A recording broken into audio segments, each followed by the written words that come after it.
Muy buenas tardes a todos, a todas. Bienvenidos de nuevo al Museo Arqueológico Nacional.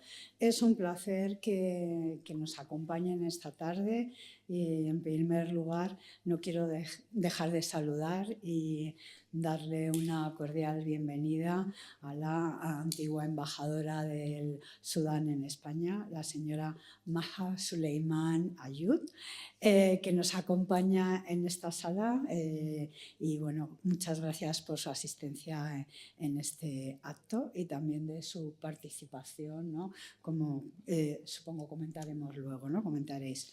Bien, nos reunimos esta tarde en el museo para dar acogida a una mesa redonda que titulamos genéricamente Museología y Antiguo Egipto, y que es la oportunidad no solo para el debate sobre esta temática, sino también una excelente oportunidad para presentar el último número, el 92 del 2025, de la muy conocida revista de Museología.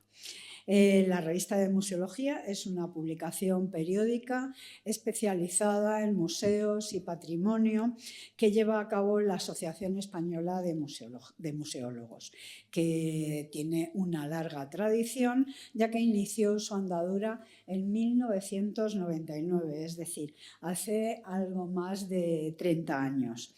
A lo largo de todo este tiempo ha transmitido las ideas, los proyectos y la actualidad en esta materia, las investigaciones más relevantes, y en esta ocasión el número está dedicado de manera monográfica a las museografías de las colecciones del Antiguo Egipto, recopilando ejemplos cercanos de nuestro país o temas relacionados con esta especialidad.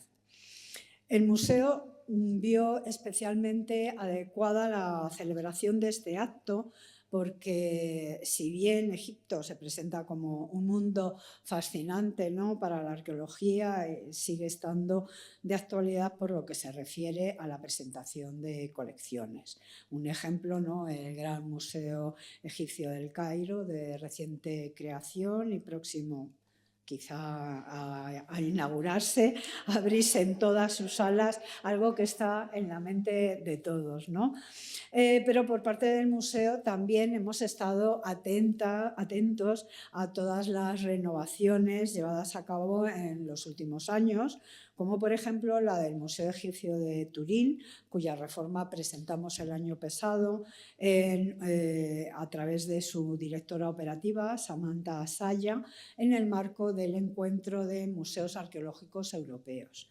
Y también hemos llevado a cabo la celebración aquí en el museo hace unos meses del encuentro anual del CIPEG, que es el Comité Internacional para Egiptólogos de Museos. Un encuentro que reunió a los principales especialistas del mundo de los museos y este ámbito sobre el mundo egipcio. Además, bueno, pues la propia exposición permanente, que incluye tanto colecciones egipcias como las nubias, resultado de la renovación integral del museo, a lo que hay que sumar la exposición temporal que acabamos de inaugurar sobre Eduard Toda y el Egipto y el coleccionismo en el siglo XIX.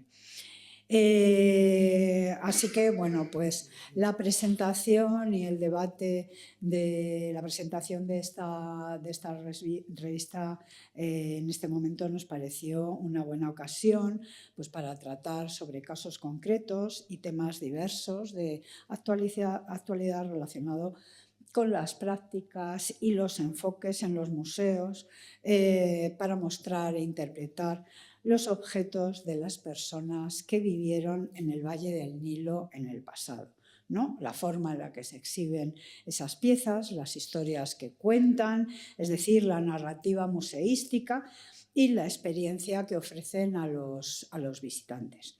Y para llevar a cabo esta presentación y guiar el debate de la mesa redonda, me acompañan aquí en la mesa, en primer lugar, Ana Carro Rosell. Ella es la presidenta de la Asociación Española de Museólogos y directora de la revista de Museología, con una larga trayectoria como asesora y consultora de museos, además de ejercer una intensa labor docente como profesora de la Universidad Carlos III de Madrid, de la Universidad Internacional de Valencia, en las que dirige grados y másteres de museología, museografía y patrimonio. Y también me acompaña Enrique Pérez, él es vocal de la Junta Directiva de la Asociación de Museólogos, desempeña su labor profesional en el Museo del Prado como técnico de formación del profesorado en la coordinación de educación de este centro. Especializado en historia del arte, sus intereses se centran en 3 ámbitos: la gestión cultural, en especial patrimonio y turismo, la educación y los museos, como la gestión y la documentación aplicada a centros en los que ha trabajado, como el Museo Sorolla, el Museo del Ejército o el Museo de Artes Decorativas, entre otros. Y bueno, yo no me quiero extender más porque toda la parte más interesante corresponde a la mesa. Cedo la palabra en primer lugar a Ana Carro o Enrique, habíamos quedado Enrique Pérez, que bueno, pues va a hacer la referencia a la presentación. Pues, muchísimas gracias. Muchísimas gracias por esta presentación y la verdad es que es un auténtico placer estar aquí. Siempre es un placer estar en el Museo Arqueológico Nacional y que gozar de estos espacios y de estas actividades. En este caso, bueno, se juntan varias cosas. Se juntan, en primer lugar, el desarrollo de esta revista de museología que hacemos con tanto cariño desde hace tantos años y que publicamos 3 números al año, que se ha convertido en un referente de la investigación y de las revistas técnicas y científicas en el ámbito de la museología, y una exposición fantástica y maravillosa de Miguel Ángel Molinero, el Egipto de Eduard Toda, que se celebra ahora mismo en este museo y que es un auténtico gusto. Son muchas coincidencias, lo cual justifica más que de sobra este tipo de actividades. En la revista es un número monográfico dedicado a la investigación de la museología de Egipto, y en él hay artículos muy diferentes, muy distintos.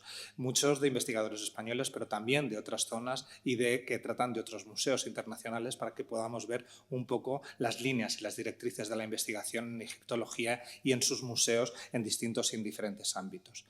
Antes de nada, y siguiendo un poco con esta presentación de lo que nos ha traído aquí, quiero comentar que María José Cortés, que era la que tendría que estar aquí, no yo, y que era la que iba a presentar en estas características, bueno, pues hoy no ha podido venir por unas cuestiones un poco marginales. Más tarde estará entre nosotros, pero ahora no podía y por eso la he sustituido yo. Hay también una amplia representación de la Asociación Española de Museólogos. Ahí está también sentada entre nosotros María José Suárez o Ana, que siempre lucha y trabaja con nosotros de una manera tenaz, y que estamos aquí con un placer extraordinario en un museo de estas características. La revista tiene algunos artículos verdaderamente notables. A mí me llama muchísimo la atención y quiero destacar el artículo sobre Sudán, un artículo verdaderamente impresionante donde muestra toda la crudeza de la situación que pasa ahora Sudán y evidentemente también en general, pero evidentemente también con respecto al patrimonio. De ahí la especial atención y el especial agradecimiento a la embajadora que está aquí presente, y lo cual es muy de agradecer su presencia. No quería de ninguna de las maneras dejar de mencionarlo. Con estas características voy a presentar a las personas que verdaderamente tienen que hablar, y no yo, que no soy especialista en egiptología. Es, en primer lugar, Esther Pons Mellado, que la verdad es que es un placer presentarla. Es doctora por la Universidad de Barcelona, Facultad de Geografía e Historia, el Departamento de Prehistoria, Historia Antigua y Arqueología. Es conservadora jefa del Departamento de Antigüedades Egipcias y Oriente Próximo del Museo Arqueológico Nacional, codirectora de la Misión Arqueológica Española de Oxirrinco, el Banasá, Egipto, y ha asistido a numerosos congresos, tanto nacionales, el Congreso Ibérico de Egiptología, Congreso del CEPO, entre otros, como internacionales, Congreso Internacional de Egiptología, Congreso del CIPEG y otros muchos más. Ha impartido numerosas conferencias, cursos, seminarios sobre el Antiguo Egipto y publicado artículos en revistas tanto nacionales como internacionales sobre el trabajo del metal en Egipto, terracotas de época grecorromana en Egipto y hallazgos en el yacimiento de Oxirrinco en Egipto. Comisaria y asesora en diversas exposiciones y catálogos sobre el Antiguo Egipto y Oriente Próximo, tesauros sumergidos, Tutankamón, su tumba y sus tesoros en los confines de Oriente Próximo. Yo creo que esta es una muy breve recensión sobre todos sus trabajos. Yo creo que a partir de ahí ella nos podrá contar muchísimas más cosas. En segundo lugar, Luis Manuel González Ortega, que es arqueólogo y egiptólogo, conservador del Museo Egipci de Barcelona, jefe de estudios de la Escuela de Egiptología, Fundación Arqueológica CLOS, y comisario de más de una docena de exposiciones organizadas por el Museo Egipci de Barcelona. Autor de numerosas publicaciones, especialmente artículos de contenido divulgativo, artículos referidos a obras de la colección del Museo Egipci, catálogos de exposiciones y artículos relacionados con las campañas arqueológicas en Egipto en las que el museo ha participado. Miembro de diversos proyectos arqueológicos en Egipto, como yacimientos de la Heracleópolis Magna, Oxirrinco y Meidium, y en Sudán, Diebel Parkal. Actualmente y desde el año 2006 forma parte del equipo científico de la misión de la Universidad de Tubinga en Com el Ahmar Sharuna, Egipto Medio. Y por último, a Miguel Ángel Molinero, que es profesor titular de Egiptología en la Universidad de La Laguna, docente en los másteres de la Universitat Autónoma de Barcelona y Complutense de Madrid, director del proyecto 209, excavación y estudio de la TT 209, Luxor, y codirector del proyecto Taut, documentación epigráfica del Templo de Ebod, editor de trabajos de egiptología, Papers on Ancient Egypt. Es un auténtico placer recibirlos y estar aquí con ellos. Y yo ahora, ya sin más tardanza, doy paso a Ana Carro, que es la que comenzará la mesa redonda. Muchas gracias. Bueno, buenas tardes a todos. Simplemente es decirles, antes de comenzar con la mesa redonda, voy a pasar rápidamente la revista, por si quieren verla así, de forma digital. En unos días estará impresa en papel. Desde la entidad que represento, hoy es un día especial para nosotros por estar aquí en el Museo Arqueológico Nacional presentando el número 92 de Revista de Museología, que, como muy bien Carmen ha dicho, llevamos haciendo durante 31 años. Desde luego, nada de esto sería posible sin toda la ayuda de la Junta Directiva y, por supuesto, de todas las personas que escriben de forma totalmente altruista. Es algo que venimos haciendo toda la vida de forma totalmente altruista, pero que nos satisface enormemente. Indudablemente, hacer un número de revista de museología contando con los investigadores y con los especialistas en la materia es lo mejor que nos puede suceder. Por eso, desde aquí queremos dar principalmente las gracias a todos los que han escrito en este número. Y ahora voy a pasar la revista antes de empezar con la mesa redonda para que ustedes puedan un poco ver cómo es el número que llevamos a cabo. Bueno, tenemos media de museo, nuestra entrevista, como en todo el artículo de Sudán, que es, creo que merece la pena que todos ustedes lo lean. Continuamos con nuestro apartado de investigación y experiencias. Aquí están viendo maravillosas colecciones que muchos de ustedes conocerán. Y, estudios de investigación, temas de didáctica, de difusión, salas de museos, la tecnología dentro de los museos. Voy a ir pasándolo rápidamente porque sé que no tenemos demasiado tiempo. Personas del Departamento de Difusión de esta casa, cómo era el Museo Arqueológico Nacional, cómo era la museografía, cómo es hoy la museografía. Y FAO, este artículo prefirieron ponerlo en inglés y lo hemos puesto la traducción en español. Es el único. Aquí están viendo estas magníficas piezas y colecciones.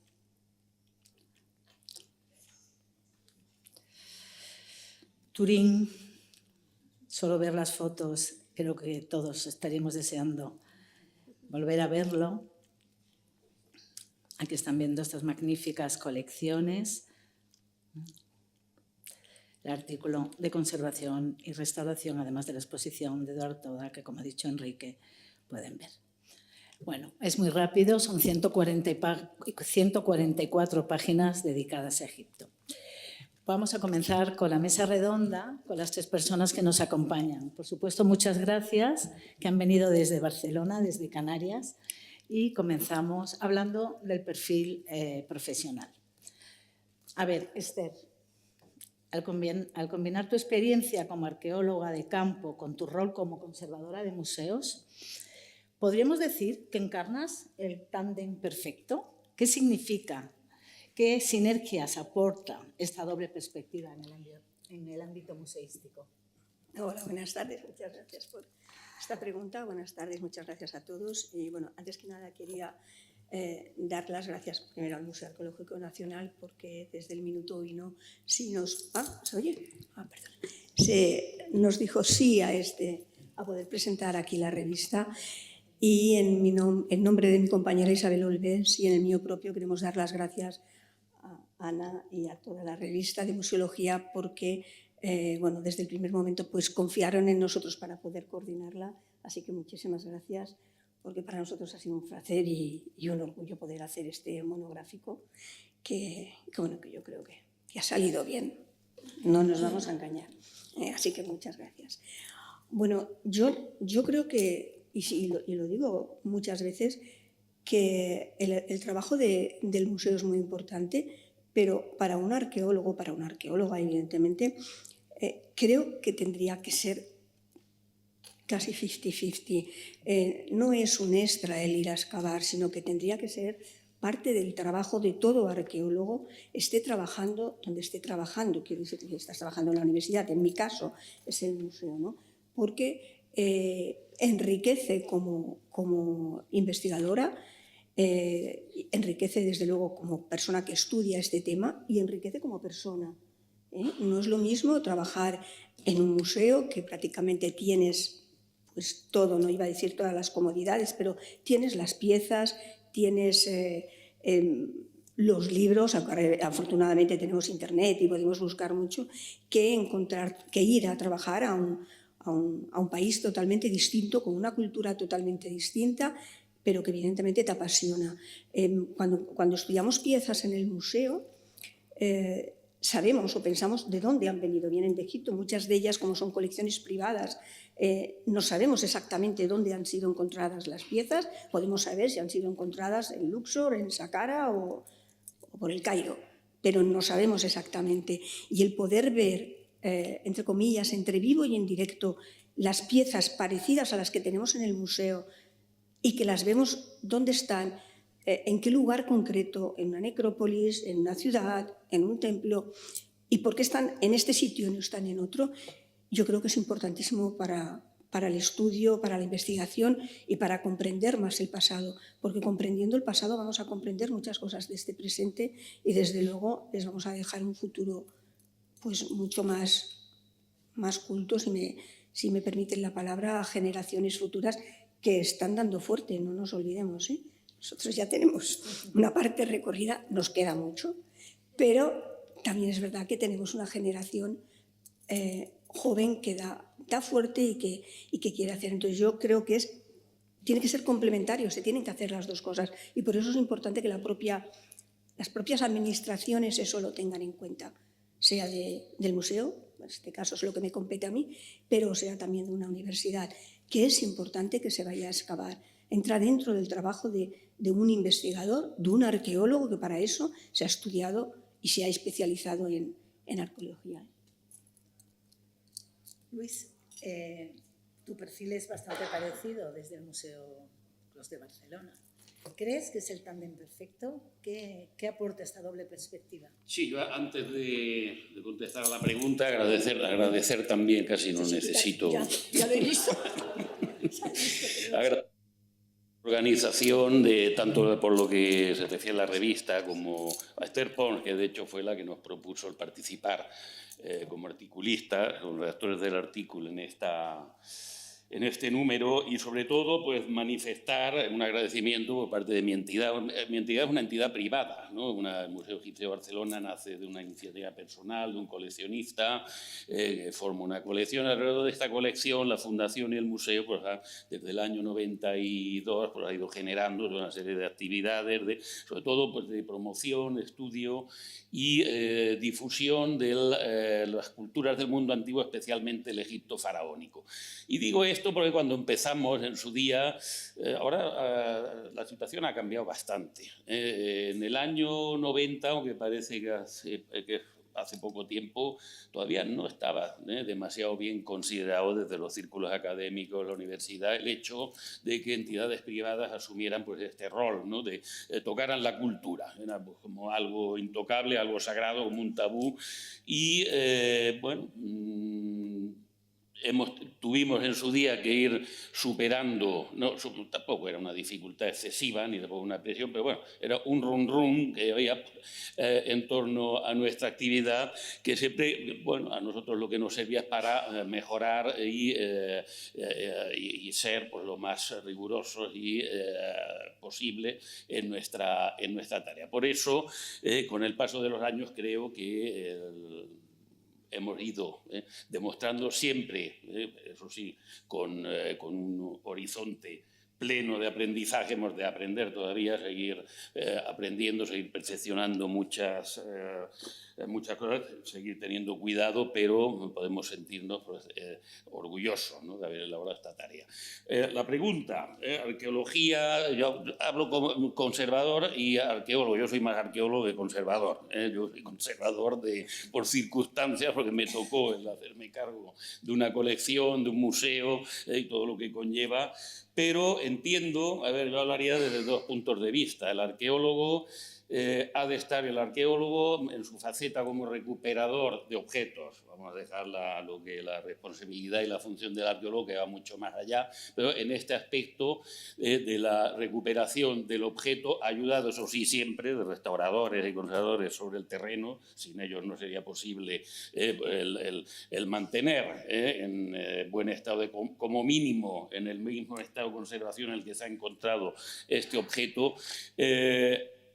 Tenemos la garantía de que ese esfuerzo que vamos a realizar por conservar este material va a verse asegurada, va a verse, bueno, podemos estar tranquilos porque va a haber, en última instancia, luego las circunstancias serán unas u otras, va a haber un museo que se encargue de proteger y de mantener, de hacer que ese trabajo haya merecido la pena, ¿vale?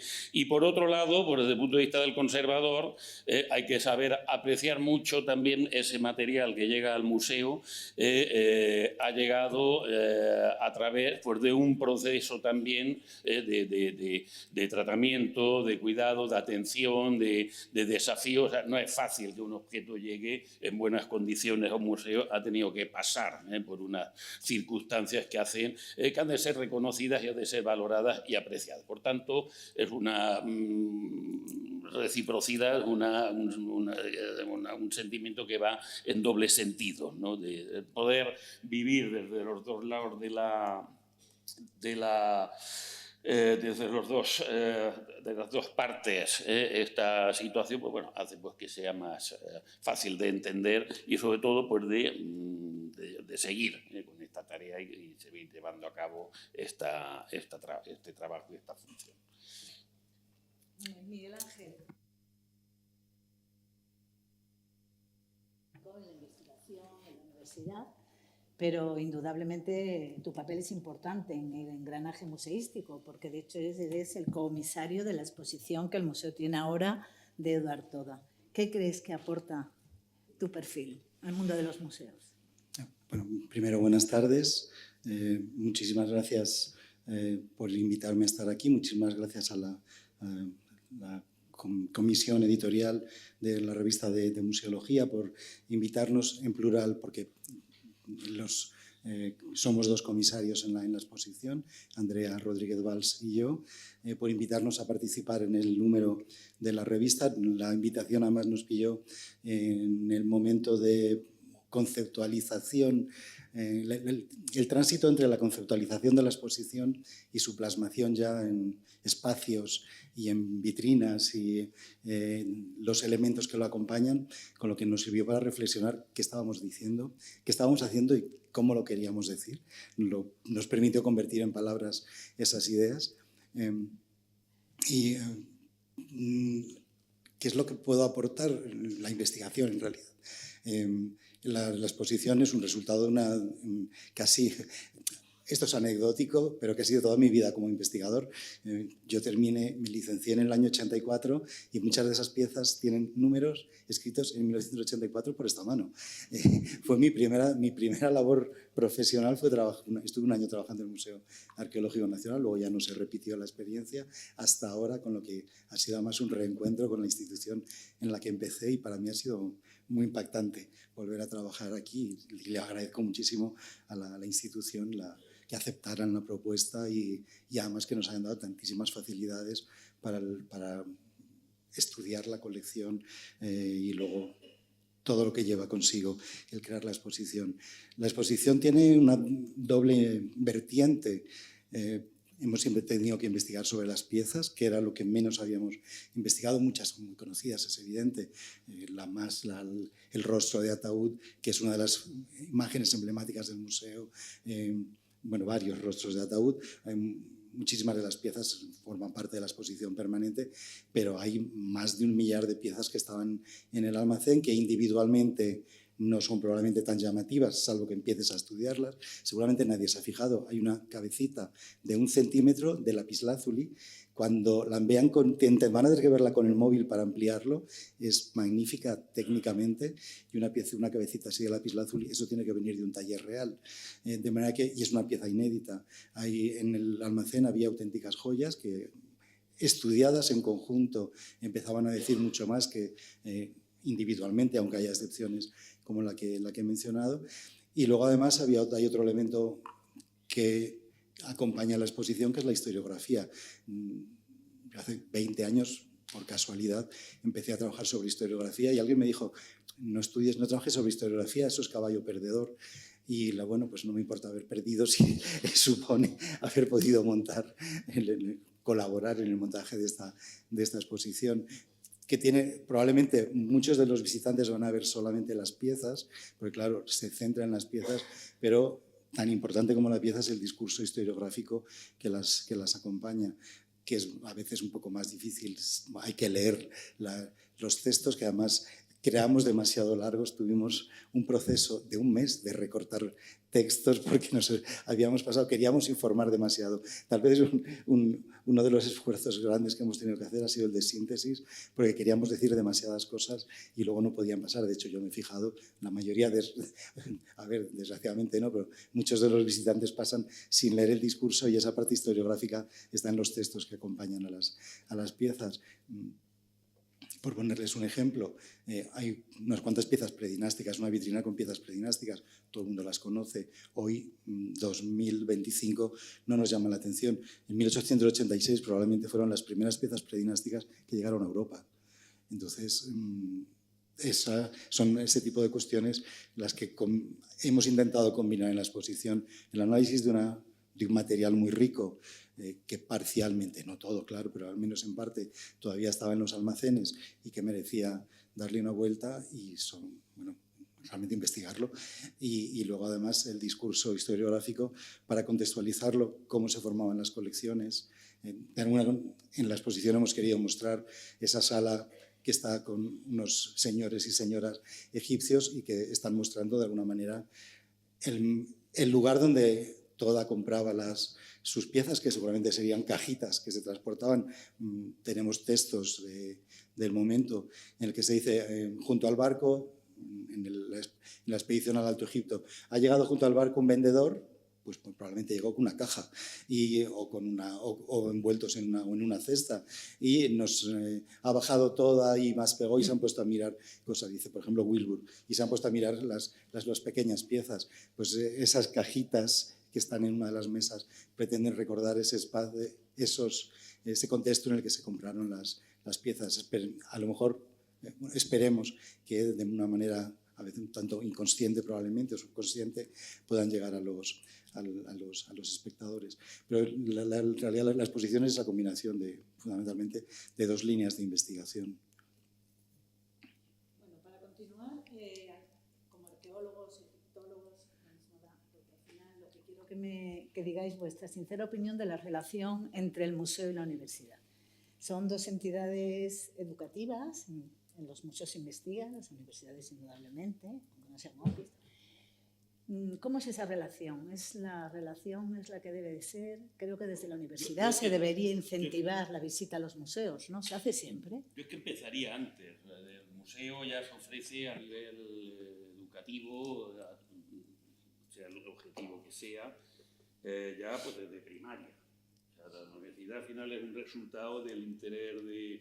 Lo que puede haber de interés por parte del museo nace ya desde la primaria, secundaria, bachiller.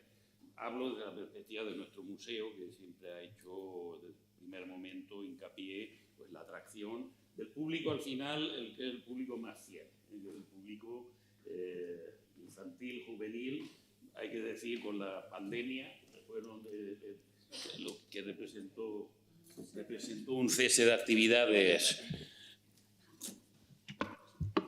lectivas, de todos los cursos que organizamos, de visita al museo. Los que se mantuvieron más fieles fueron los colegios e institutos, que en el momento que no podían venir al museo, pues teníamos que ir con los talleres a cuestas, los talleres de momificación, de escritura jeroglífica a los institutos y a los colegios, a hacerle el taller allí en directo, en vivo y en directo. Luego ya pues, regresaron y esto es algo pues, que luego continúa en la universidad. La universidad pues, tiene diversas formas de interacción con el museo, diversas necesidades, desde preparación. Yo hablo por lo que atiendo, lo que de atender, atiendo desde trabajos de recerca, trabajos de investigación de secundaria principalmente y de bachiller, o sea, de la ESO y de bachiller, y sobre todo trabajos universitarios pues de bueno, no es que tenga demasiada presencia el Egipto faraónico en la universidad, en el caso de Barcelona, pero sí que llegan alumnos que cursan asignaturas sobre Egipto y hacen, o sobre historia antigua, y deciden escoger pues el estudio pues, de algún objeto de museo, de algún trabajo de tipo histórico sobre un periodo concreto en la historia de Egipto. Momias es lo más recurrente de todo. Estamos ya hartísimos, ¿no?, de atender peticiones, entrevistas, consultas de bibliografía sobre momias, y es un poco pues donde como mínimo a nivel de nuestro museo se plasma esa interacción, ¿no?, con la universidad. Esther, ¿tú cómo lo ves? Bueno, yo creo que afortunadamente sí hay mucha relación entre las universidades y los museos, por lo menos lo veo desde el Museo Arqueológico.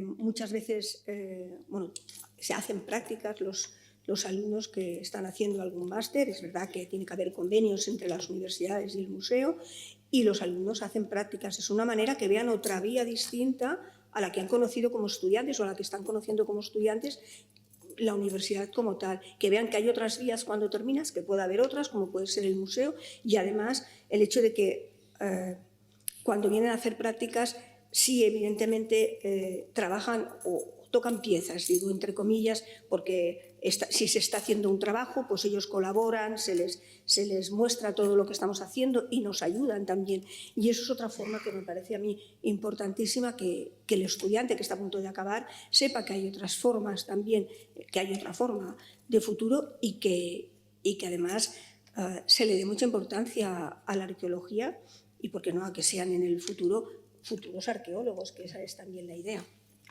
¿Y tú, Miguel, qué opinas? Sí, en realidad tendría casi que repetir un poco lo mismo. La relación primera básica es la misma que con la sociedad. Me parece inconcebible que, bueno, me parece que la sociedad visita los museos, debería ser casi obligatorio. En el caso de la universidad, desde luego me parece imprescindible. No concibo que se pueda hacer un grado de historia sin que los alumnos hayan pasado por varias visitas acompañados por el profesorado, ya sea por un museo de arqueología o por un museo de historia. En nuestro caso, además, bueno, ahora, con el sistema Bolonia actual, hay unas prácticas externas que son obligatorias de 6-12 créditos según la universidad, y con frecuencia recurrimos a las universidades a que esas prácticas externas obligatorias sean en los museos. Es una forma de que conozcan almacenes, laboratorios de conservación, que eso en el propio centro universitario normalmente no tenemos, o lo tenemos de una manera distinta. Y luego, además, bueno, la exposición es un caso, un museo es una forma también de exponer la investigación que se hace desde la universidad. Me imagino que casi todas las exposiciones, o buena parte de las exposiciones, conllevan también esa parte de investigación previa que luego, en colaboración universidad, museos, termina plasmándose en las exposiciones. A ver, si hablamos de la museología con enfoque al patrimonio egipcio, ¿podemos decir que existe la figura de museólogo-egiptólogo? Es decir, ¿podríamos hablar de una museología con enfoque para este tipo de patrimonio? Bueno, depende un poco del país. No nos vamos a engañar. Es verdad que las personas que somos egiptólogos, que trabajamos en museos, aquí o fuera, bueno, en este caso, tenemos muy claro la importancia de conservar ese patrimonio, de estudiar ese patrimonio, pero eso mismo lo deben de tener otros especialistas en otro contexto, el mundo romano, clásico, el mundo, la prehistoria, etcétera, ¿no? Yo creo que el tratamiento histórico, el tratamiento de investigación, con independencia de la particularidad de cada uno, dependiendo de la especialidad, tiene que ser el mismo, pero también tiene que ser en el otro lado, me refiero, también Egipto tiene que tener en cuenta la importancia del patrimonio que tiene, que afortunadamente hay que decir que ahora hay mucha gente en Egipto, egipcios, que tienen muy claro o que para ellos su patrimonio es importantísimo y evidentemente nosotros lo vemos cuando excavamos, Y yo creo que sí, que no creo que haya una especialidad, tiene que haber una especialidad en conocimiento, sí, una especialidad en investigación, sí, pero en cómo tratar ese patrimonio y lo que significa el patrimonio para el presente y para el futuro, creo que tiene que ser igual para todo el patrimonio, con independencia del abanico cronológico que abarca ese patrimonio. Sí, en el caso de Egipto yo señalaría una diferencia fundamental con respecto a otras culturas del mundo antiguo, y es la variedad enorme de materiales de todo tipo que puede aportar una excavación arqueológica en Egipto. Materiales, además, que los que son diferentes, los que solo salen en Egipto, son además los que más problemas de conservación, tratamiento tienen. Estoy hablando de todo lo que es materia orgánica, tejidos, maderas, estucos, pinturas, no hay de una excavación de época romana, pues tienes un repertorio más limitado en cuanto a variedad de material, y en el caso de una excavación en Egipto cualquier inventario está lleno de tipologías por material, que cada uno, y luego el museo a nivel de conservación, pues claro, has de tener pues, un repertorio de especialistas, pues, si el papiro, que si tienes tejidos, tienes pinturas a tu disposición. Es imposible que una entidad pueda cubrir por sí sola todas esas necesidades. En nuestro caso, además, está bastante claro, y en otros museos me imagino que también, que has de tener la particularidad de cada una es claro. Y entonces, hablando de especialistas, aquí, yo diría que es ¿qué muy interesante. itinerarios formativos hay para poder llegar a tener una... ¿Hay algún itinerario en España respecto a otros países para poderse hacer especialistas en este ámbito? Respecto a la pregunta anterior, yo diría que hay algo que me parece muy interesante, y es cómo en las excavaciones arqueológicas nos podemos aprovechar de la experiencia que han adquirido los conservadores de museos.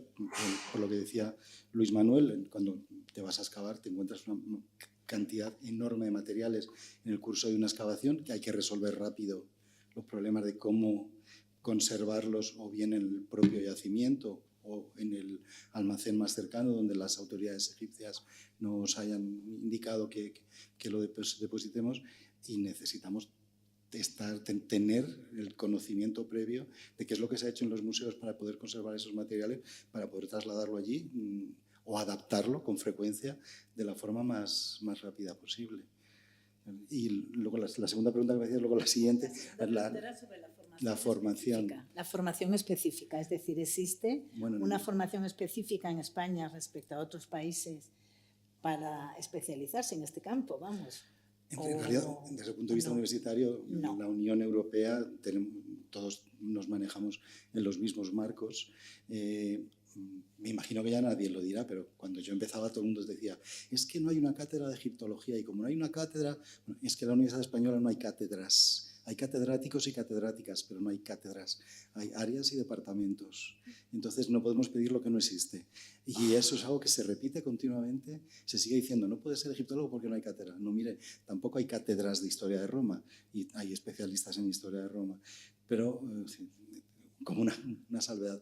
Y luego sí que hay la formación, tanto en Europa como ahora en España, es a través de másteres, una formación más especializada, de másteres en nuestro caso hay uno, el de Barcelona, que es de 2 años, que además muy valerosos, porque normalmente los másteres que son de más de 60 créditos no tienen éxito. Todo el mundo prefiere solucionarlo con uno de 60 porque ya tienes el mismo título que con uno de 90 o con uno de 120. Y el de Barcelona se han empeñado en seguir manteniendo los 120 y están consiguiendo el número de alumnos suficientes para que la universidad no les presione. Bueno, de hecho, tienen siempre que reducir. No pueden elegir a tantas solicitudes como hay.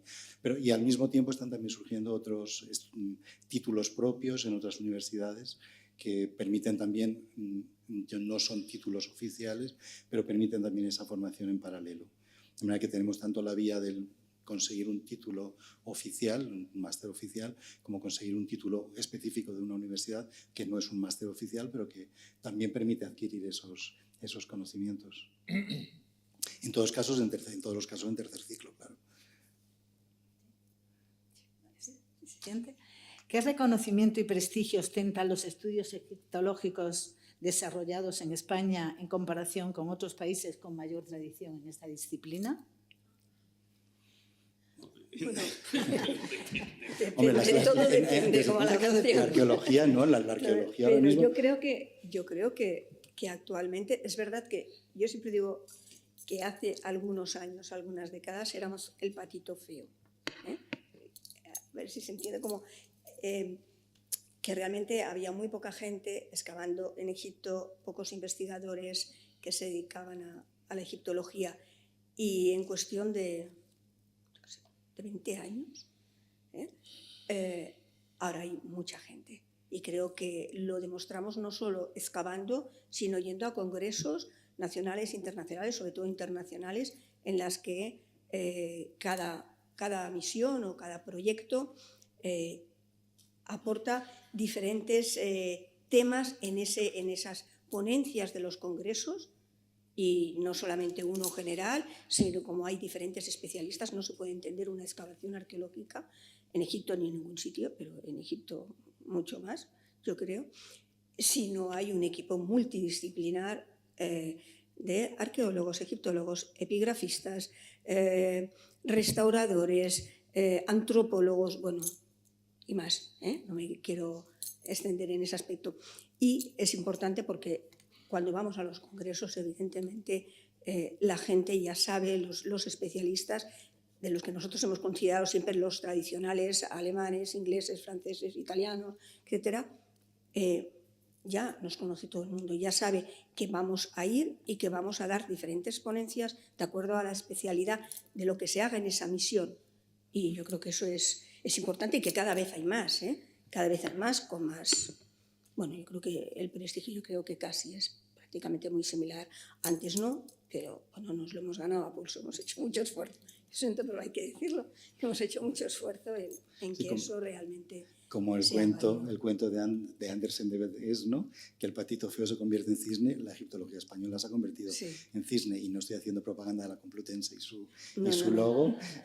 Esther no lo ha dicho, pero en esta sala hace 9 meses o 10 meses organizaron Esther e Isabel unas jornadas de misiones arqueológicas españolas, y debimos llegar a una docena. Una docena de misiones con proyectos muy distintos, complementarios, con colaboración entre las distintas misiones, capaces de atraer también investigadores extranjeros que participan en nuestros proyectos porque ven que el trabajo que se hace es interesante, el método arqueológico. Yo creo que excavamos muy bien para la media, y hace poco alguien me decía, ¿cómo se te ocurre decírmelo? Yo se lo voy a decir, vean ustedes cualquier documental Yo que estoy muy dolido de los dos últimos que he visto, cómo alguien se ponía a limpiar con una brocha y agarraba el objeto y lo extraía. ¿Ustedes conciben que eso se puede hacer en una excavación en España? ¿Se imaginan que alguien limpia y agarra el objeto sin fotografiarlo primero, sin tomar unas referencias de dónde está? Y en los documentales lo hacen como si fuera lo más normal del mundo. Y me temo que es que hay muchas misiones que lo hacen. Y yo creo que ninguna misión española haríamos algo así. Tal vez porque nos considerábamos el patito feo y a mí cuando alguien me dice, quiero excavar, dice, bueno, has aprendido ya a excavar. Tú has ido ya a una excavación arqueológica en España y has aprendido un método ya correcto. Cuando aprendas te vienes. Pero hasta que no hayas aprendido realmente a excavar, y eso no hace falta excavar en Egipto, aprendes a excavar bien donde se excave bien, luego ya te vienes a trasladar esos conocimientos a la arqueología egipcia. Y les habré destrozado los documentales, pero fíjense, es que es tristísimo. Bueno, y además una cosa que hay que tener en cuenta, que también hay muchos españoles que están trabajando en misiones extranjeras. Que eso también, aparte de que extranjeros vienen a nuestras misiones, hay españoles que trabajan en misiones extranjeras. O sea que realmente eso sí que, bueno, yo creo que sí que ahora podemos decir que trabajamos a conciencia y por eso, como éramos como el patito feo, había que demostrar más cosas que a lo mejor otros no tenían que demostrarlo tanto. Y bueno, en ese aspecto sí que creo que nos sentimos orgullosos todos, con nuestras particularidades, y cuando hicimos, por ejemplo, el curso, pues pudimos ver cosas o aspectos en común que tenemos todos, con independencia del lugar donde excavemos, la cronología donde excavemos y el sitio. Hay muchas cosas en común y también cosas distintas, y por eso es tan importante el que nos podamos reunir de vez en cuando, pues para ver, para hablar, uy, a mí me pasa algo, pues a mí me pasa otra cosa. O sea que todo eso yo creo que es importantísimo, porque nos enriquece a todo de alguna manera. Estupendo. ¿Se podría hablar de una egiptomanía? ¿Por qué el Egipto faraónico levanta tantas pasiones? ¿Responde este interés a un genuino deseo de conocimiento histórico y cultural o se alimenta principalmente de la representación idealizada presente en la literatura, en el cine? ¿Qué opináis a los tres? La egiptomanía, ahora nos hemos puesto muy finolis y ahora lo llamamos recepción de la civilización egipcia, pero en realidad está... tal vez no tenga tanto peso, no tiene tanto peso como la recepción de las culturas clásicas, pero desde el siglo XVI se está intentando analizar la historia de Egipto a partir de los documentos que existían en Europa, y eso está conformando una imagen sobre Egipto que está influyendo mucho en un interés creciente hacia esa civilización. Es algo que a mí me resulta muy curioso. Yo tengo la impresión de que la mayoría de la gente empieza a conocer la civilización egipcia no a través... Bueno, nuestra generación ya es más fácil, porque hay museos, hay muchos documentales, pero hasta unas 2 o 3 generaciones antes, la gente primero conocía las obras de la recepción antes de conocer realmente las de la civilización egipcia. Era más fácil ver un obelisco como el de la plaza junto a la Bolsa, el Hotel Ritz, en fin, que es el monumento a los caídos, me parece que es, ¿no? Que está aquí en Madrid, que es un obelisco falso. Es un obelisco del siglo XIX, pero probablemente mucha más gente ha visto ese obelisco del siglo XIX que un obelisco egipcio de verdad. De manera que estas obras de la recepción tienen un peso muy importante en el surgimiento de las vocaciones y a partir de ahí la investigación, pero eso sí tenemos que diferenciarlo. No es lo mismo la civilización egipcia y la cultura material de la civilización egipcia que cómo se ha retomado después, que eso tiene su vida propia. Normalmente una novela sobre el Egipto antiguo imita otra novela sobre el Egipto antiguo, no imita un texto egipcio antiguo. Normalmente no es así. Entonces son 2 vías un tanto paralelas que tienen además incluso en la actualidad sus propios investigadores también con vías de comunicación, pero a veces completamente al margen unos de otros. Bueno, antes has comentado lo del cine y... Sí. Bueno, realmente... ¿Por qué levanta tantas pasiones, principalmente? Porque yo creo que eso es cierto. Claro, yo pienso que desde que comenzó ese interés por Egipto, en esa palabra que a veces decimos todos, redescubrimiento de Egipto, que a mí un poco me chirría un poco, pero bueno, ha quedado así. Bueno, a la gente le interesó porque sobre todo por el aspecto de las momias, de que lo que primero que se empezó a excavar y se continuó, porque ¿para qué vamos a excavar una parte que a lo mejor es la vida cotidiana, que no parecía interesar mucho, estoy hablando de hace muchos años, pero sí el aspecto, pues tumbas, momias, tesoros, todo eso. Si a eso le añadimos muchas lagunas que había entonces, desconocimiento, sobre todo, de la historia de Egipto, y le añadimos las películas que empezaron, que tuvieron tantísima, bueno, y que tienen, algunas han convertido en iconos de la historia de Egipto. Películas y, ¿has dicho algo más? Películas y cine, bueno, las películas, libros, como antes has comentado, pero bueno, evidentemente un libro puede ser menos accesible a la gente, entre comillas, y una película, pues entonces todo eso ha hecho que Egipto sea siempre, pues, bueno, y nosotros lo podemos ver en el museo, hacemos cualquier cosa sobre Egipto o una actividad y siempre se llena, o prácticamente se llena, ¿no? Entonces, es algo que tenemos a nuestro favor en ese aspecto, pero que también yo creo que ha sido por la propia historia. Y hacer una película sobre la historia de Egipto, sobre un aspecto de la historia de Egipto, de un rey, a veces no es fácil, y la manera de hacerlo es hacerlo de Hollywood, no nos vamos a engañar. Que llega mucha gente, que eso hace que un tanto por ciento muy pequeño de esa película sea real, puedas conocer cómo se vestían, cómo vivían, cómo hacían, cómo era la religión. Luego el otro lo dejamos, pero que ha llamado siempre la atención. Entonces yo creo que eso sí que...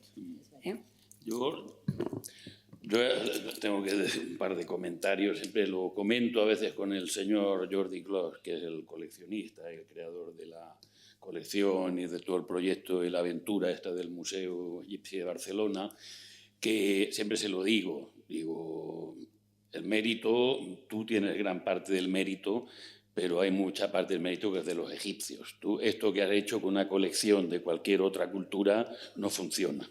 Eso te lo digo seguro. El éxito de visitas en colegios, de actividades, incluso hay profesores que nos lo dicen, que a pesar de que Egipto prácticamente no forma parte, ¿no?, de los textos que tienen en primaria, esto por Egipto sale mínimamente, una página sale con respecto al mundo clásico u otros ámbitos culturales. A pesar de eso vienen más al Museo Egipcio que no a cualquier otro. ¿Por qué?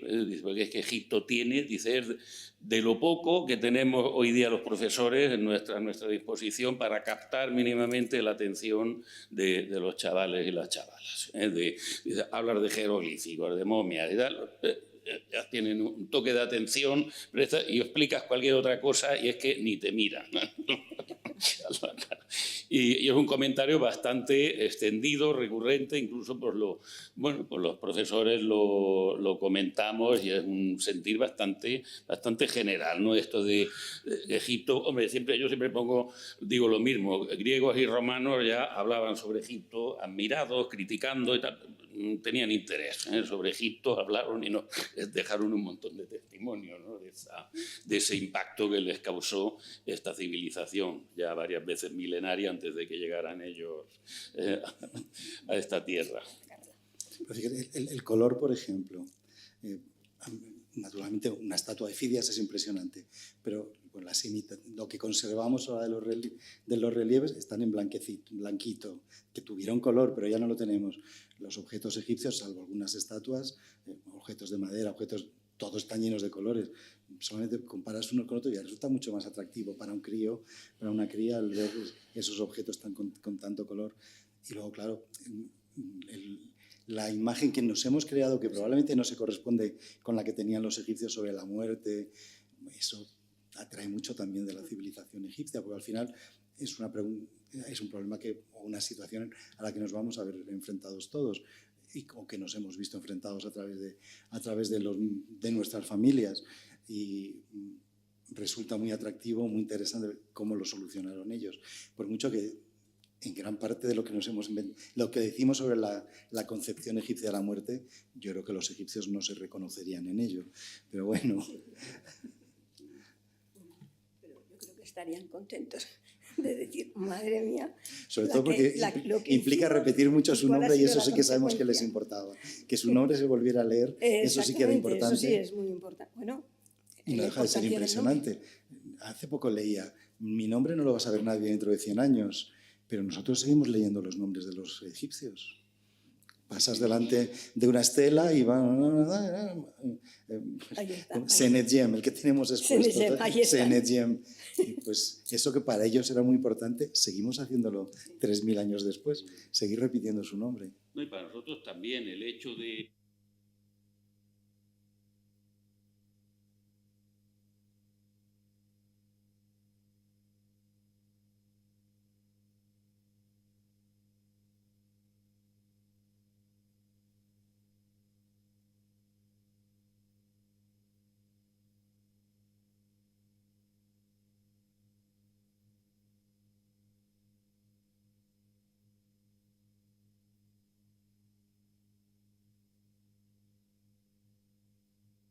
tal y cual, a ver, al final crea como una relación humana, ¿no? entre el que estudia la cultura, no está estudiando el gran templo, no está desde la gran estatua, está teniendo información de un personaje normal y corriente que hizo una tarea y que gracias por los méritos de esta civilización, utilizar la escritura, que esa escritura plasmarla sobre soportes resistentes ha hecho pues, que eso se transmita, nos llegan y estar viendo pues, alguien pues, que tampoco fue nadie especialmente importante, pues se ha mantenido en el tiempo. Hay un punto de captación, al final toca la fibra sensible, ¿no? del ser, como ser humano que eres también. Quizá por lo que te gustaría que te pasara a ti, ¿no? Que se acuerde y alguien un poco ese sentimiento de solidaridad, ¿no? de sentimientos compartidos, ¿no? En fin, difícil de explicar. A ver, la siguiente pregunta es sobre coleccionismo. ¿Cuál es la política de adquisición en un museo como el arqueológico o como el vuestro, en un momento que ya las piezas no salen de Egipto por temas legales, lógicamente? Y también una segunda parte. ¿Hay muchas falsificaciones en el mercado?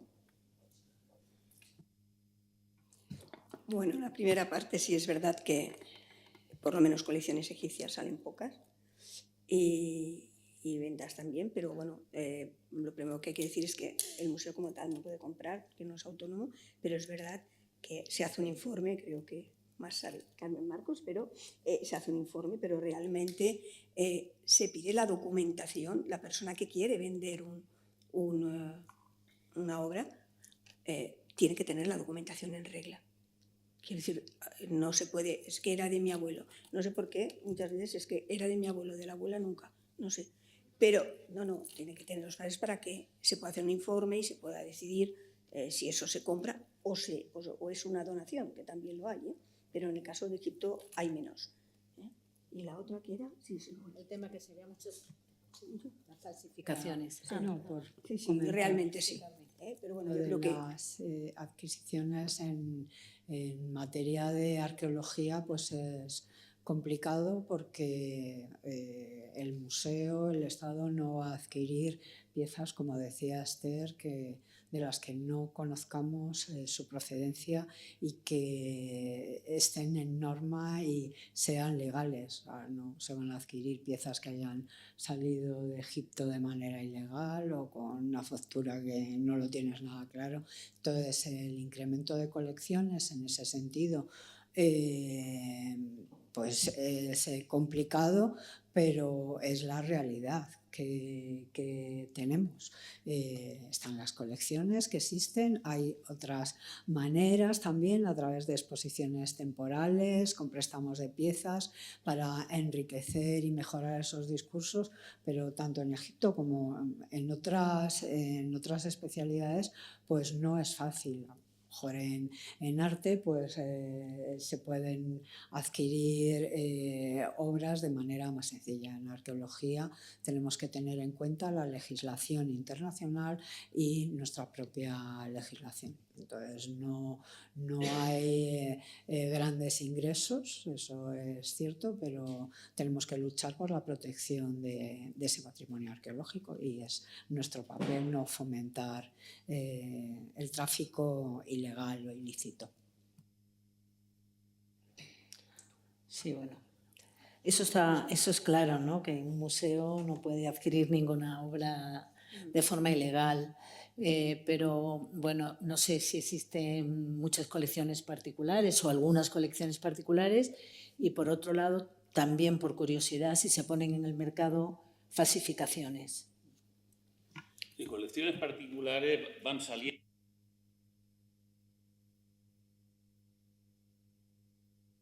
Pues hablo por la experiencia, bueno, tampoco podemos hablar de muchos museos más, ¿no? A nivel nacional. Hemos contado con los dedos de las dos manos, siendo generosos, ¿no? Y sí que hemos recibido, y te había sorprendido porque en el entorno de Barcelona pues ha habido adquisiciones, por lo menos 5 o 6 adquisiciones diferentes de colecciones de gente que por una circunstancia u otra han estado en Egipto, colecciones recientes de la segunda mitad del siglo XX, que incluso adquirieron esas obras en el Nicolastano, en el antiguo Nicolastano, cuando todavía era legal comprar antigüedades con el sello del gobierno egipcio.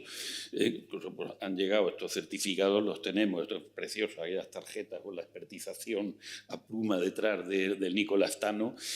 Y claro, algunas eran buenas de estas y otras eran falsificaciones también. Claro, no es que tuviera el sello del gobierno egipcio, no quería decir que las buenas colaban algunas de vez en cuando, como es el caso. Y sí que en Barcelona, por ejemplo, el señor Clos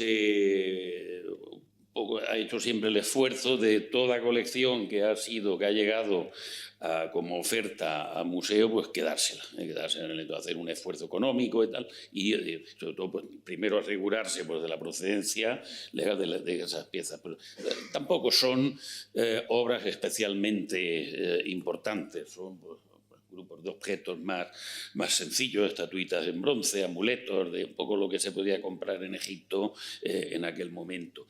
Y sí que hay que decir también que hay mucho material del que aparece en subastas, en las subastas de siempre, en Christie's, Sotheby's, Phillips Bonham, de Drouot, que son obras que que fueron de un coleccionista que murió y que legó pues, esa colección a sus descendientes, y estos descendientes pues, no tienen el mismo interés, ¿no? por la civilización faraónica que el coleccionista. Entonces pues, se desintegran, pasan a formar parte pues, de ese mercado continuo, o sea, no necesariamente tienen que venir de Egipto. Sí que se ha de tener cuidado y revisar pues, las referencias que hay de la Interpol, no me acuerdo cómo se llama, el catálogo este de Stolen Art, que bueno, tampoco que no esté ahí no quiere decir tampoco que sea perfectamente, que esté limpia, entre comillas, pero bueno, ya es un primer paso. Si identifica algo que esté ahí, pues se denuncia como ha ocurrido en otras ocasiones y ya está. Pero sí se pueden ir adquiriendo pues, como mínimo pequeñas obras de obras más importantes para un museo, importantes sobre todo para la historia de lo que es la atracción por Egipto en un entorno inmediato del museo, la ciudad de Barcelona. Entonces, pues, obras que se ofrecen pues, se acaban adquiriendo y formando, quedándose como dentro de la ciudad, por decirlo algo, del entorno inmediato del museo. Historiográficamente, yo no entro en coleccionismo actual, no es mi campo y no opino aquí, pero historiográficamente nace el año 2003, creo que fue, se celebró aquí una exposición, a mí me pareció maravillosa, de hecho está en la base de mi interés por la historiografía, que se llamó De Gabinete a Museo. Era la historia del Museo Arqueológico Nacional y estaba estructurada a partir de las colecciones que conformaron el museo. De manera que los museos no se pueden, el coleccionismo no podemos separarlo de la historia de los museos. Y incluso ahondando en lo que decía Luis Manuel respecto a cómo el Museo Clos está trayendo pequeñas colecciones locales. Yo he estado estudiando el coleccionismo desde el siglo XVII de piezas egipcias en España. Muchas de las del XVII y el XVIII, las que no están en el Museo Arqueológico Nacional, con muy pocas excepciones, solamente las conocemos por archivo, han desaparecido. Había algunas colecciones, yo he conseguido documentar algunas colecciones, pero solamente a partir de testamentos, incluso hay algún dibujo de alguna pieza egipcia en colecciones andaluzas que ya no se conserva. Solo aquellas que se integraron en el Museo Arqueológico Nacional, bueno, en realidad en la colección real del XVII y del XVIII, en la colección real llegaron hasta nosotros. Y en el siglo XIX es muy curioso porque la información que hay sobre las colecciones españolas básicamente es de aquellas colecciones que terminaron en el Museo Arqueológico Nacional. Si terminaron en el Museo Arqueológico Nacional, las tenemos documentadas, y fuera del Museo Arqueológico yo creo que no sé si he documentado una o dos. Es cierto que igual hay muchas más que yo, mi ignorancia no me ha permitido llegar a ellas o no se han publicado nada sobre ellas, pero el museo, los museos se convierten al final en aglutinadores de esas colecciones. Evidentemente luego con ese otro problema adicional, la exposición de toda, no hemos querido obviar el problema y hay una vitrina dedicada a falsos, que además es muy significativo. En 1886 ya se estaban produciendo, algunas son muy burdas, pero hay unos susceptis que, caramba, nos costó identificar que eran falsos. Y quiere decir que en 1886 se había desarrollado ya una práctica, una técnica para reproducir las obras egipcias antiguas realmente significativa. También porque había muchísima demanda, claro. Empezaba a conocerse un poco más. Es verdad que en todas las colecciones privadas, sobre todo del siglo XIX, hay falsificaciones, no solamente en el museo, en todos los museos prácticamente los hay. Muchas veces por el propio desconocimiento de la persona que adquiría las piezas y luego porque a veces era, bueno, adquiero todas estas pero te llevas estas también, que son las falsas. Y luego dentro de esas, evidentemente, algunas son muy burdas, muy falsas, que ahora serían irrisorias, pero bueno, a lo mejor en aquel momento tampoco lo eran, porque tampoco, y luego ya cuando empezó a conocerse más, hubo más paralelos, etcétera. Me acuerdo yo del sarcófago falso de Tarragona. De Buenaventura. Exactamente.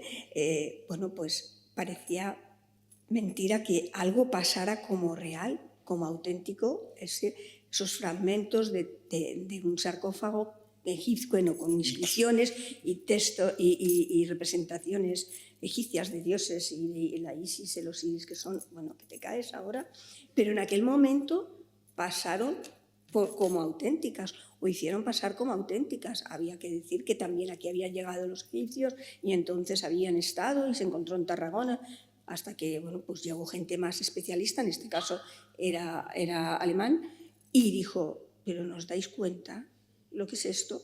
Entonces, bueno, ahora lo ves, los fragmentos que, pues es que, pues decir, ¿cómo pudieron colar? Bueno, pues el desconocimiento antes no es lo mismo ahora, que ahora ni muchísimo menos. Así que bueno, pero bueno, tampoco hay que desdeñarlo, son parte de los museos, tienen su número de inventario y son parte de la historia del museo y de la historia de la colección privada, de esa colección que vino en su momento.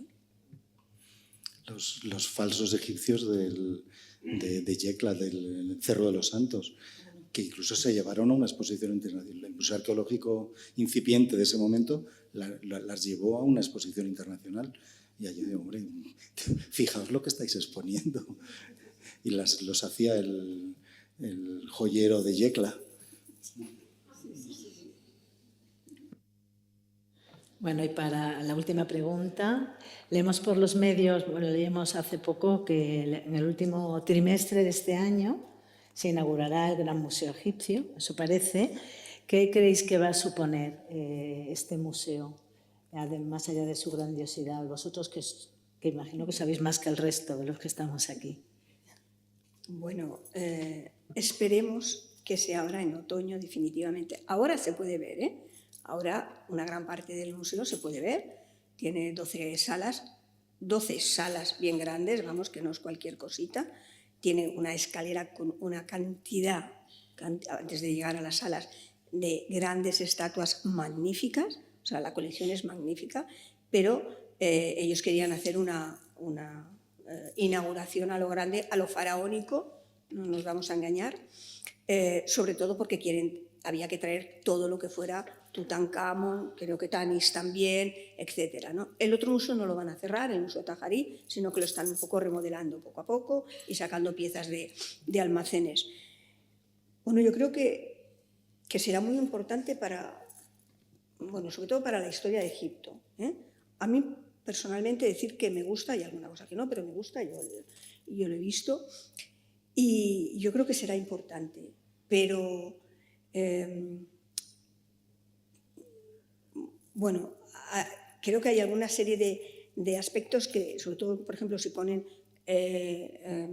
Tutankamón, los objetos y determinadas colecciones, que tendrán que ser muy concienciosos a la hora de mostrarlo, que no sé, supongo que lo conseguirán, pero es un museo muy grande, muy faraónico, que ha costado muchísimo.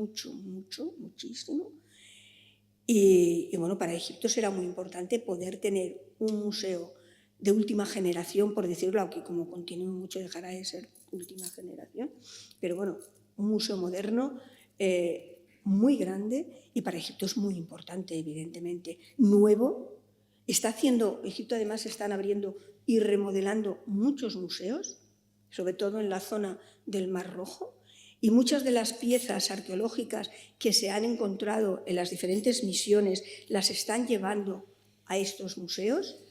Primero van a parar primero cuando acabamos van a unos almacenes laboratorio, cada zona tiene el suyo. Luis y yo compartimos el mismo con más gente, pero vosotros, que estáis un poco alejados, estáis en Casa Carter. Y luego parte de estas piezas las están llevando a los museos. Este año nosotros, cuando vimos el Museo del GEM, cuando fuimos a verlo, nos encontramos con 2 piezas que nosotros las encontramos hace 6 años o 7. Nos hizo mucha ilusión, ahí estaba. Pero bueno, y sabemos que algunas se las llevan.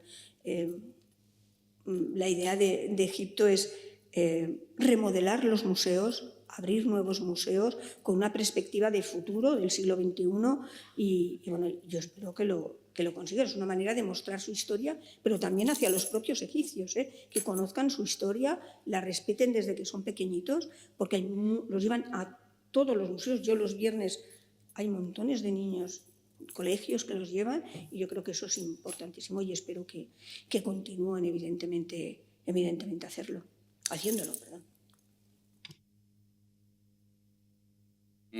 Museo Egipcio será lo que será, es una obra brutal, una concentración de un espacio museístico enorme, pero en Egipto, en el Cairo, el gran problema que tendrá el visitante será que tendrá que ver 2 museos, el de siempre, el de Tajarí, hay que seguir viéndolo. Allí nos queda la paleta de Narmer, nos queda la estatua de Djoser, nos quedan las tríadas de Micerino, nos queda el Kefren de Nehuan ortosítico, nos quedan los paneles de Gesirre, o sea, Reino Antiguo, está todo allí. En Tajarí queda todavía... Lo están sacando de almacenes, porque lo que vacían van sacando. Con lo que había además, han tapado cristales, que era lo que había que hacer, han cerrado la luz exterior, han puesto una bombilla encima una luz cenital encima de cada pieza, y es como si no lo hubieras visto nunca. De lo bien que está quedando las partes que están acondicionando, que por cierto lo están encargando diferentes museos, universidades y equipos egipcios, poco a poco. Todavía queda la planta superior, los tesoros de Tani siguen estando, el sarcófago de Ajenatón, que estaba allí debajo de los desagües, de los lavabos en pleno patio, al fin lo han metido dentro. Todo eso queda en Tajarí. Tajarí se ha de seguir yendo, y luego el Museo de Civilizaciones hay que ir a visitar a la gran reliquia que tienen a nivel patrimonial, que son las momias de todos los de todos los que conocemos, a partir de que hemos estudiado y leído, de Ramsés II, Tutmosis III, verlos allí de cara a cara. Museo de Civilizaciones, Museo Egipcio, GEM, por supuesto, pero sin dejar de ver lo otro, ni mucho menos. Yo diría que por ahora yo no he visto, no he visitado las salas que ya están abiertas, pero creo que hay algo que sí que es una diferencia notable, que va a marcar una diferencia notable, y es la parte que no se ve. La arqueología ha dado un salto exponencial enorme en la última generación por el análisis de laboratorio, por la arqueometría. Ahora hay una cantidad enorme, se aplican una cantidad enorme de métodos físico-químicos a los restos que se encuentran en los yacimientos. Y eso en Egipto no se está haciendo, porque no nos dejan sacar las muestras. Y tampoco había laboratorios donde hacerlo. Les puedo contar mi caso. Tenemos unos dientes, unos individuos que podrían ser de Nubia. Si son nubios, habrían comido sorgo cuando eran niños y luego trigo o cebada cuando fueron adultos en Egipto, y eso se queda en los dientes. Pero medirlo en Egipto nos costaba 1.600 euros cada análisis, en un laboratorio que no ha hecho isótopos de restos arqueológicos. Llevarlo a Estados Unidos nos habría costado 300. Resultado, no hemos podido estudiarlo porque no podemos pagar los 1.600 por cada diente y sin tener el conocimiento si va a resultar. Y tanto el Museo de la Civilización como el GEM se han dado cuenta de ese retraso. Y si se estaba haciendo algo de arqueometría eran las piezas que estaban fuera, en las piezas que están en los museos occidentales. Las autoridades egipcias se han empezado a dar cuenta y están creando unos laboratorios que dicen que van a funcionar muy bien. Están empezando a funcionar, de hecho, tanto en el Museo Nacional de la Civilización como en el GEM. Y si realmente funcionan tan bien, la apuesta que han hecho de no permitirnos sacar para forzarnos a que utilicemos los laboratorios locales les dará buen resultado, y con un poco de suerte en una generación nos habremos equilibrado con la investigación internacional. Y en ese aspecto se nota mucho. Ahora mismo hay un retraso realmente significativo en la investigación en Egipto respecto a otros lugares. Y con un poco de suerte los nuevos museos esperemos que lo van a resolver. Y lo digo positivamente y con toda confianza, con todo el deseo de que realmente sea así. Es verdad que el laboratorio es enorme, el laboratorio de GEM es enorme y disponen de muchos medios. El problema que podemos tener las misiones arqueológicas, que hemos tenido hasta ahora, lo que has dicho, Miguel Ángel, que nosotros no podemos sacar ni un mínimo de nada para poder hacer aquí las pruebas. Entonces tampoco podíamos hacerlas o tampoco podemos hacerlas allá, y ahora que empiezan a abrir un poco la puerta, evidentemente ponen ellos el precio y te ponen el sitio donde tienes que ir. Y ahí sí que nos vamos a encontrar un poco que tienen la sartén por el mango, que es lógico porque es su país, pero a nivel económico puede ser, a nivel económico y a nivel de tiempo, porque si todas las misiones, muchas misiones, empezamos a querer, tenemos esa puerta abierta a hacerlo, suponiendo que tenemos el dinero, al final habrá tal cola también que también tardaremos mucho en tenerlo. Y si tú vas a hacer un análisis y te dicen, vuelva dentro de 4 años, pues ese es un problema. Nosotros este año hemos pedido hacer pruebas de ADN por lo de la tumba y la cámara cerrada, hemos pedido, y por una prueba de ADN nos piden 6.000 euros. 6.000 euros. Sin saber cuál es el resultado y sin saber, nos lo han autorizado, sin saber el resultado y sin saber el tiempo. Lo mismo lo llevamos allá y nos dicen, pues vuelva usted en 2028, ¿no? Entonces, vamos a ver cómo nos planteamos eso, pero es un problema grave para los que excavamos en Egipto, no sé, en otro país extranjero, pero el no poder hacer análisis, que además luego es muy importante también para los patrocinadores, porque dentro de lo que ahora se está haciendo en muchísimas misiones de España o de otros países, son análisis, son una serie de factores que nosotros no podemos y no podemos mostrarlos. Es decir, necesitamos un proyecto con X dinero para hacer esto, si es que no tenemos ese permiso, porque es así. Bueno, pero esperemos que dentro de poco, porque es verdad que están haciendo laboratorios. Cada museo nuevo que lo reorganizan, hay un laboratorio. Esperemos que eso continúe, que haya especialistas para esos laboratorios. Es verdad que hay mucha gente, muchos especialistas egipcios que han estudiado fuera y ahora vienen y quieren ahí plasmar en su país todo lo que han aprendido, y evidentemente eso necesita dinero, que también el país está dejando mucho dinero, y necesita dinero para todos los aparatos, para todos los análisis, para los especialistas. Y bueno, queda mucho, pero se conseguirá seguro. Bueno, pues antes de acabar, creo que podemos pasar la palabra al público, si alguien quiere preguntar algo. Sí, solo quería deciros, en Instituto de Museología y Antiguo Egipto pensaba que ibais a hablar también del templo de Debod, que es quizá el problema más gordo museológico que tenemos de la exposición en España. Pues después, si queréis comentar algo. Pues no hemos hablado de ese tema.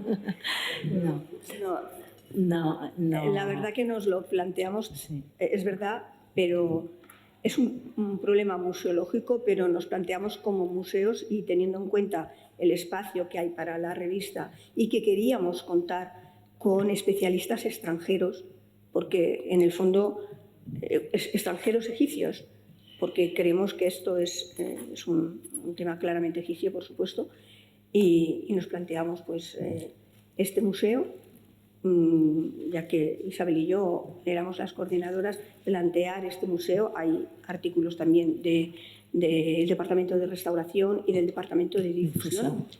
Y luego, evidentemente, extranjeros, Luis por otro lado, y esa fue sobre todo la razón. Que es un problema bien grave el del templo de Debod. Eso es un libro. Sí. Claro, nosotros hemos publicado algo en Revista de Museología sobre el templo de Debod, pero hace años.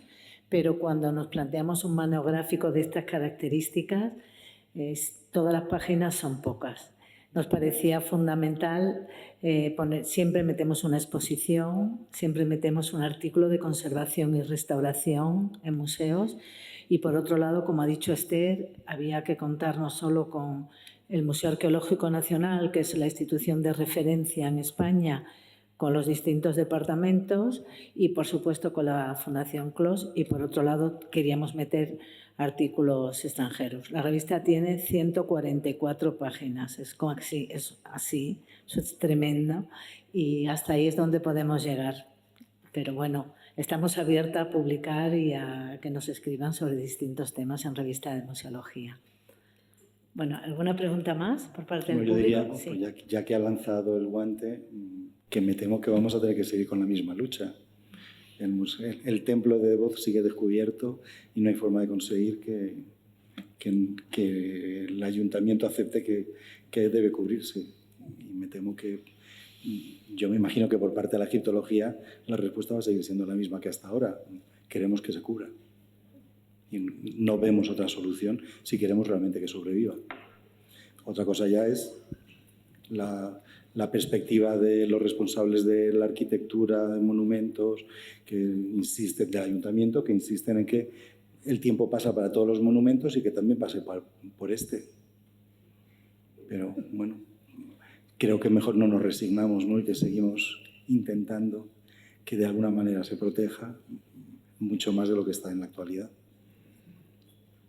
Pero puede estar, pasar va a pasar, pero podría pasar como más resguardado y con mejores perspectivas de cuidarlo al aire libre, evidentemente en un sitio relativamente alto, con humedad, con frío, con calor, con viento, con nieve en algunos casos.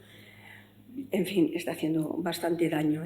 Por cierto, es el único museo egipcio del mundo que está al aire libre. No hay muchos, hay 4. El de Leiden está en el Museo de Leiden, el de Turín está en el Museo de Turín y el de Nueva York está en el Met.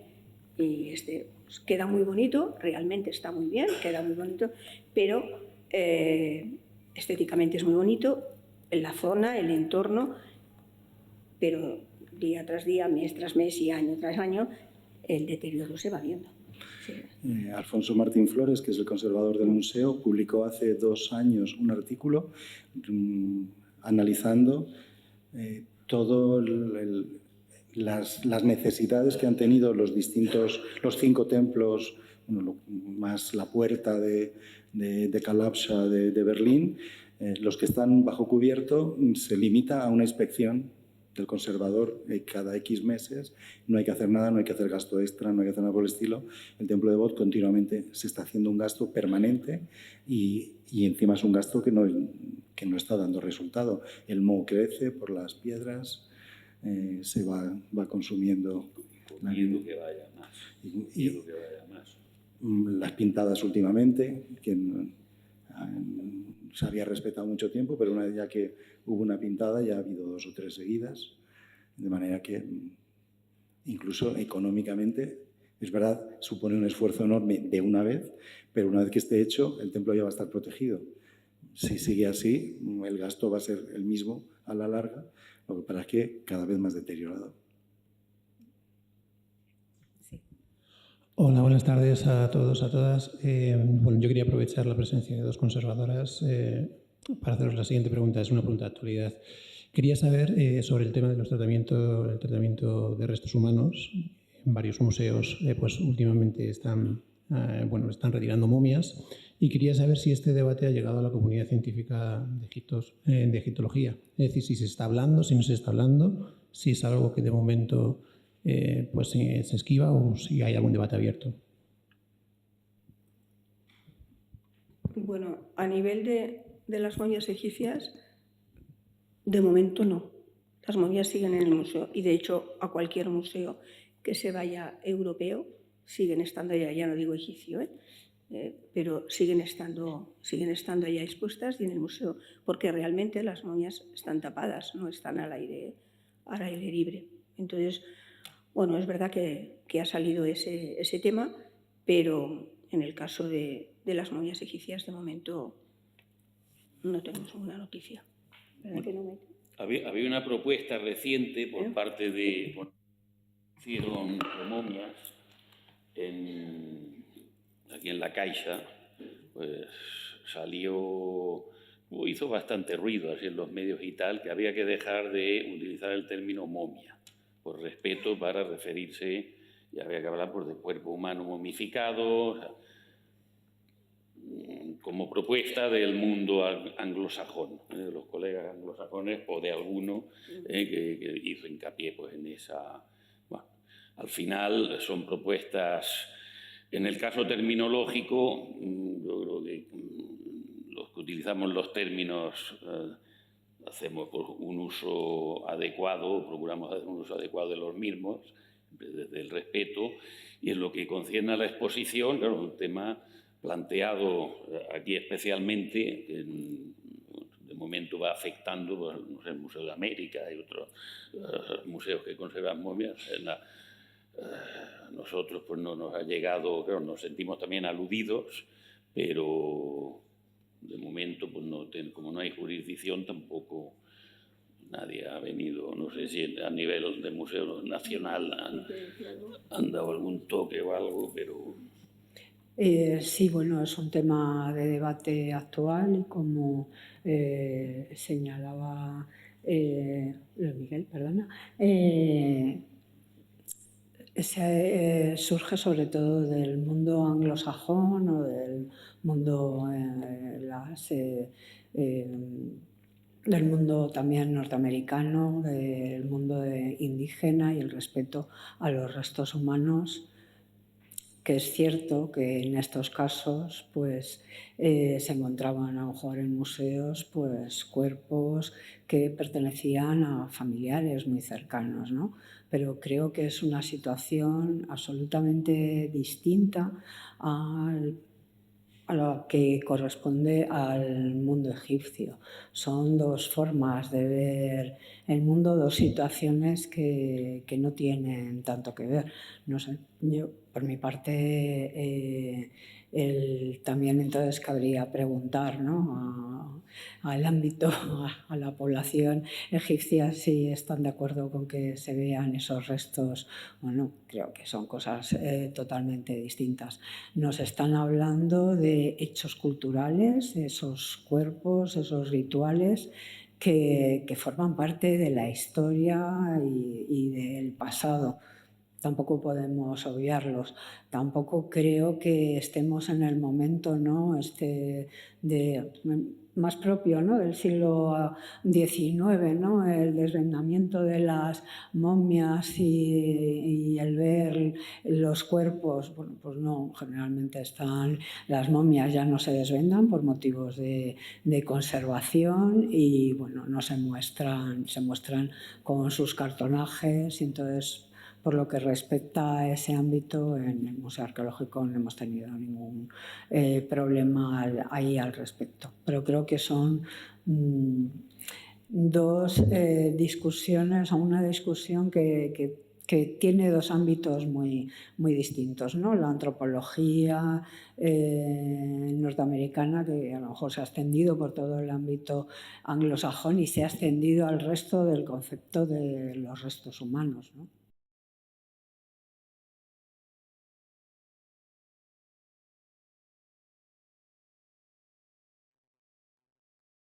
¿Por qué entonces se ha retirado la momia guanche? Es decir, ¿por qué la momia guanche se retira en las momias egipcias? No, ¿es porque no tiene vendas?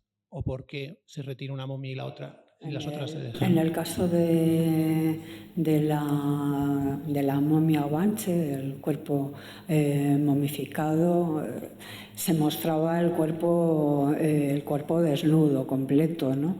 Y tampoco es así como aparecían esos cuerpos o cómo se enterraban esos cuerpos en el ámbito guanche, que estaban completamente cubiertos con pieles de animales, de cabras.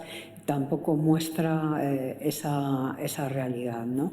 Entonces, bueno, es más mostrar un cuerpo de manera más cruda, que puede herir a lo mejor sensibilidades.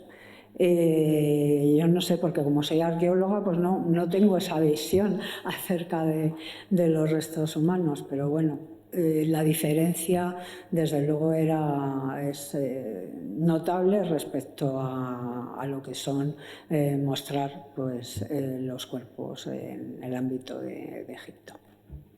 En Egipto es que se muestran en la forma que entendemos que para la sociedad egipcia es respetuosa. Las momias reales en el Museo de la Civilización solo se ve la cara y los pies. El resto está cubierto por tejidos de lino antiguos, además. Buscan que sea un lino antiguo y están envueltos. De manera que solamente ves el rostro. Es tremendamente impactante, es verdad. A lo mejor porque una vez has leído o hemos leído Hatshepsut, y ver el rostro de Hatshepsut realmente impacta muchísimo.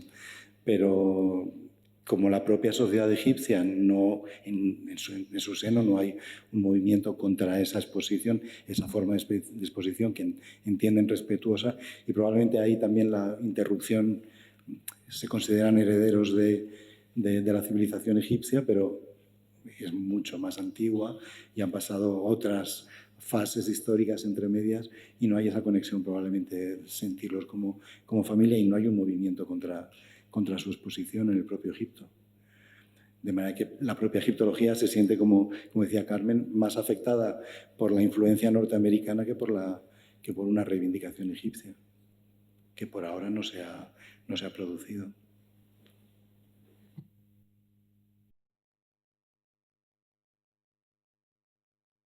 ¿Alguna pregunta más? Bueno, pues yo creo que vamos a concluir porque además hay que cerrar el museo. Bueno, Enrique, ¿quieres hacer algunas conclusiones? Tenemos algunas conclusiones. Nada, a mí, sobre todo dar las gracias a todos ustedes, a Luis Miguel, a Luis Manuel, a Miguel Ángel, a Esther, a Carmen, de todas estas características, de todo lo que se ha hablado hoy, que me parece tremendamente actual, tremendamente importante.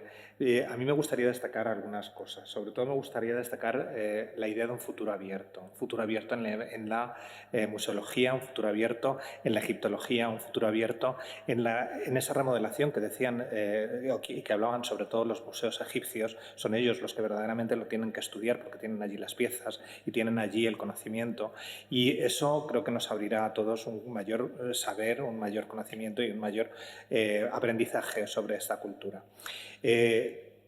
Me gustaría también destacar otra cosa que me ha llamado muchísimo la atención, y es la altísima calidad de los expertos españoles que trabajan en todas esas excavaciones arqueológicas, tanto nacionales como extranjeras, ¿no te parece, Ana? Sí, A mí eso me ha parecido algo muy, muy notable, porque ya está bien de ser patito feo. Yo siempre he vivido mucho esas características y creo que ya eso está muy, muy solventado. Y creo que esta revista y estos artículos destacan esto. Hay muchas cosas que han faltado, pero esto verdaderamente no, y de ahí la importancia que le damos a esta revista. También me parece algo muy importante que han comentado los tres, además, yo creo que han sido muy, muy unánimes en ese aspecto, que es algo muy, muy concreto, que es entender el pasado para comprender el futuro. Yo creo que ahí está la clave. Yo creo que esa es la cuestión más importante. Si conocemos el pasado, si sabemos cómo he vivido, qué les ha pasado, cómo han evolucionado y cómo han llegado sus restos hasta nosotros, podremos comprender ese futuro que tenemos nosotros ante nosotros, y que, bueno, muchas veces nos despista, pero que ya ha pasado por ello y que nos puede dar unas pautas de conocimiento mucho más rico. Sí, bueno, yo nada más decirles que en nombre de la Asociación Española de Museólogos queremos darle las gracias. Por supuesto, en primer lugar al Museo Arqueológico. Carmen, gracias por estar aquí con nosotros. Por supuesto a Isabel y a Esther por haber coordinado este número, a los ponentes por haber venido de otra comunidad autónoma a compartir esta tarde con nosotros. Nosotros hacemos lo que podemos. Creo que todos hemos aprendido mucho esta tarde también sobre Egipto. Sigo pensando que es una civilización que levanta pasiones. ¿Por qué? Pero creo que es así. Y también me ha gustado mucho escuchar, como acaba de decir Enrique y como han dicho ellos, que hemos pasado de ser del patito feo al cisne, o por lo menos algo parecido. España, bueno, pues realmente participa en congresos internacionales.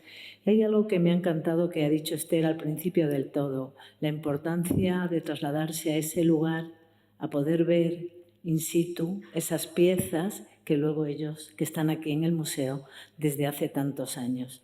Afortunadamente tenemos unas instituciones museísticas que realizan una magnífica labor de custodia, de preservación y de investigación, y que están ahí para que todos los podamos disfrutar.